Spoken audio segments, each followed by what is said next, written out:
Hey everyone, welcome back. It's Lucklight here, and we're continuing Final Fantasy III for the NES. And here I am at Dorga's house. I had to pretty much do this on my own because I really didn't want to fight any more enemies on needlessly on videos. So, Dorga and Unne have set up something for me here.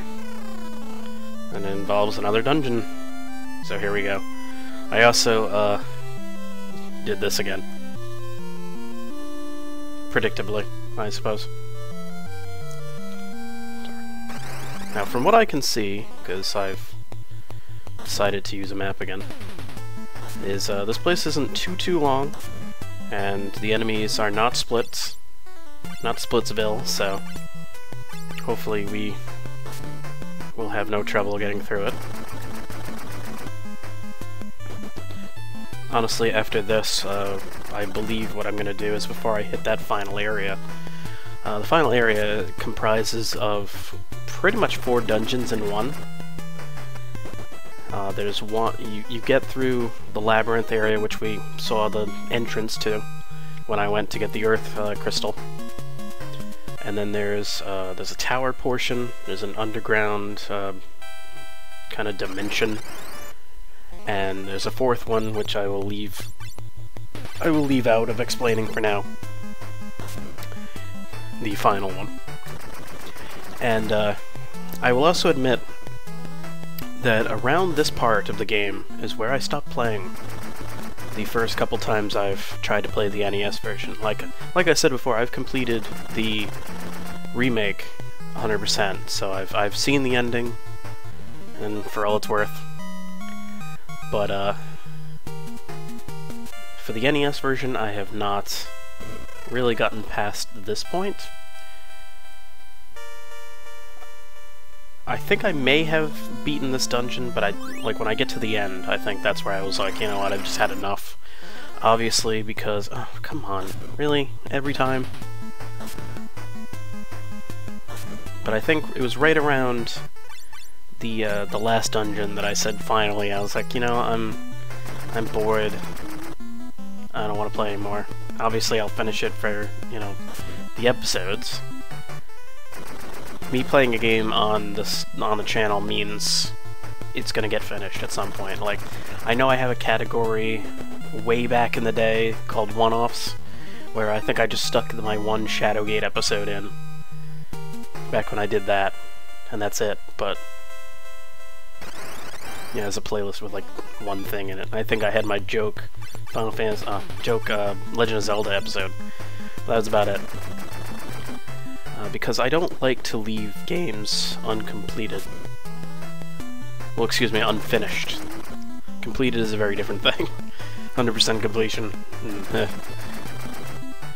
I'll leave that to the experts. When I complete games, I kind of do it off screen anyway, because it usually involves a lot of extra stuff that would be very boring to watch if I was doing it on a video. More money. I think I'm about halfway done with the dungeon. That's how short this one is, compared to what we've dealt with before. But anyway, what I was trying to say is, it'll get finished this time. Honestly, me playing a game on the channel usually is my way of saying that I'm gonna finish it. It was actually the story behind me playing Persona 3, actually. I may have mentioned this on a previous episode somewhere, but I might as well say it again. The reason why I played Persona 3 on the channel was because a couple friends of mine said that they said I had a negative attitude of Persona because I'm, you know, like I've said before, I'm a huge Shin Megami Tensei fan. And I kind of got all hooked up into that, like, you know, Persona's not really Shin Megami Tensei, blah, blah, blah. And pretty much people were like, eh, you're probably going to play this, you're going to purposely not enjoy it, just to spite, and etc, etc. So I'm like, alright, I'll call your bluff, and I'll play it on my channel. where if there's ever a point where I'm purposely being a jerk, it'll be pretty apparent. And I kind of started doing that for the first episode, where I was just kind of being a snark.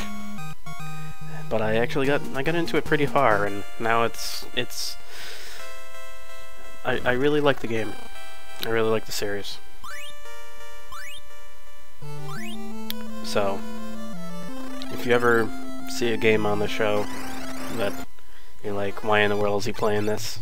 It seems out of his scope.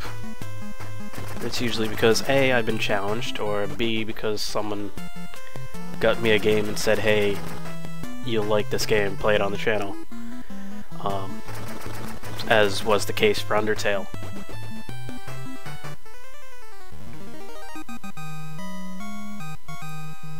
That being said, I do not, that's not a call for you to start giving me games and saying, play this, because, I mean, I do have a schedule too.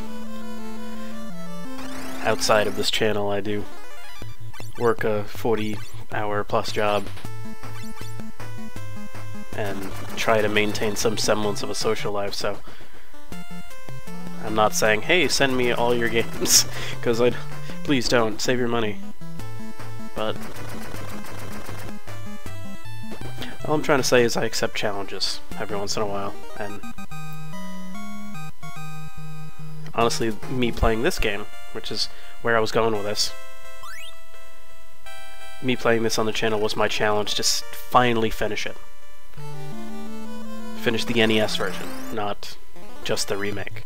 Me playing the remake was a lot easier, and I didn't have to worry too much, but I wanted to play the original McCoy, I guess. Anyway, so that long-winded story was just me saying, yes, I will finish this game. I will not give up like I have before. Plus, I think the last time I played it, I was relatively young when I first discovered this translation. So, I think I was a teenager, at least.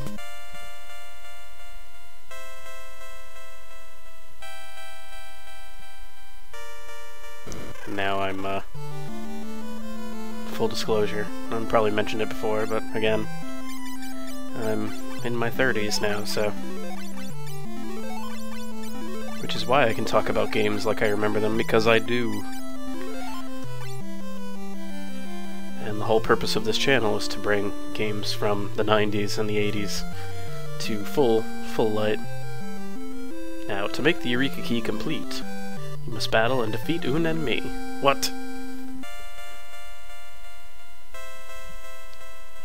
Weapons too powerful for people to handle were sealed in Eureka, but now those weapons are necessary.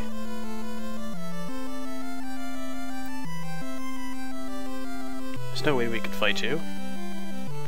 How about this, defeat me or die? Like he suddenly got serious really fast. And he becomes this like kind of mutated creature, which kind of weirds me out, but I'm just gonna punch him until he dies. I don't remember how many hit points he has though.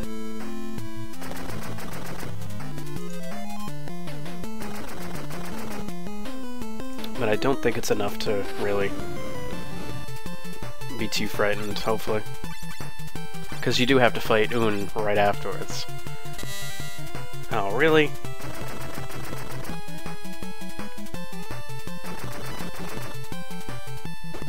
Ah. I don't think he's got experience for that now.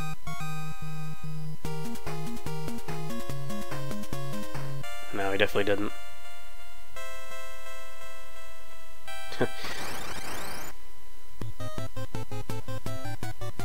Alright, so I need to soft him up.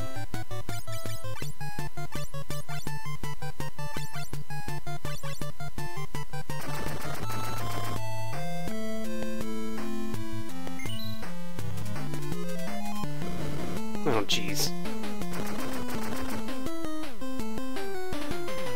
Now it's got even worse.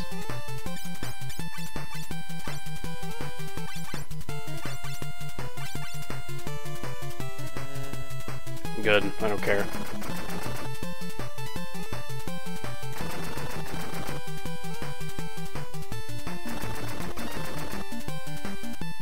Alright, got her.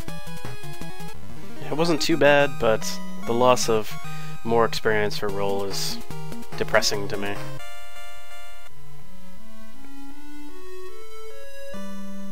Well, they said they can't die, so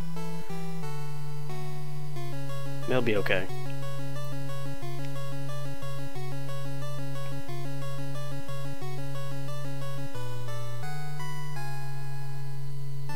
They're gonna play the sad music, though. Oh, I'm in control.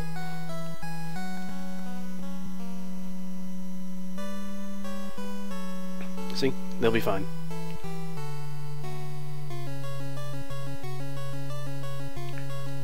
Yep, so the entrance to Eureka is there. Yeah, so my next level is 38 grand. 38829, where his is... yeah, he's...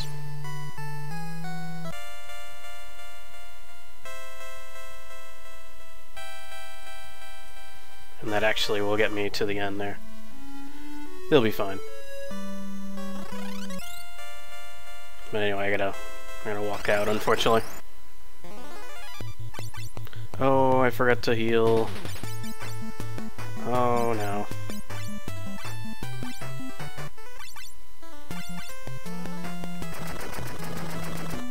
Honestly, what I think I might do is load my game afterwards and fight through these guys again and try to keep the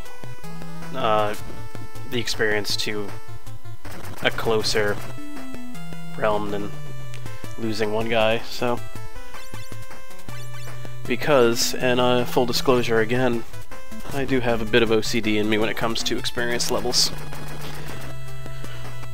There are some games that just can't be helped, obviously, when you get characters in different places.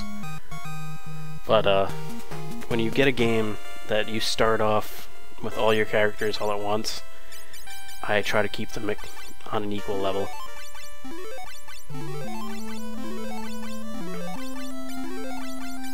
I remember when I was playing Final Fantasy XII, I kept all my characters on an equal level, as close as I could. And it annoyed my friends to no end because they would die, and then like a character would die, and I would try once again to rebalance the equation. It actually worked out for me in the end though, because right at the end, like, I could switch between almost every character and be in tip-top fighting shape compared, because there's a reason why I do it too. And I'll tell you this story real quickly. Final Fantasy VIII. I remember playing Final Fantasy VIII when I was a kid, when I first came out. And this was before everybody hated it for its system. Which to this day I still kind of enjoy because I know how to break it. By using, you know, cards and turning cards into magic and junctioning that way, keeping your levels low, playing a low-level game. But back in the day I didn't realize that, so I would kind of, you know, play it normally. And I remember right at the end, I had 3 characters that were super strong, and then a couple characters that were really low level because I never used them. And the last fight switched those characters in, and I got utterly destroyed because of it. And also, I didn't junction everyone. I only junctioned the first 3 characters, so those characters came in with low hit points and, you know, no power whatsoever. So it was kind of my lesson in I should keep all my characters leveled up because you never know when you're going to have to use them. And it kind of turned into a weird OCD thing.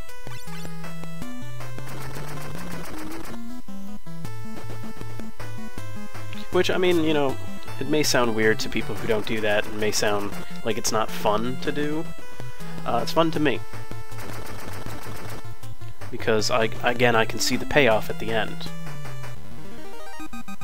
And it may be more control than I need to put in, but it works for me. So that's why I do it. Anyway, we're pretty much, all I have to do is walk out, so I will do that on the next episode. I'll start off outside this place, and on the next episode, we head towards the Silk's Tower and the Labyrinth and the Forbidden Land of Eureka, and we start dealing with that.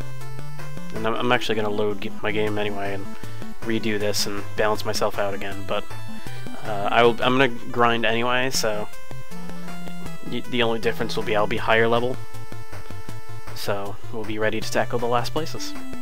So I hope you join me for that. My name is Lucklight, thank you for watching, and have a good one.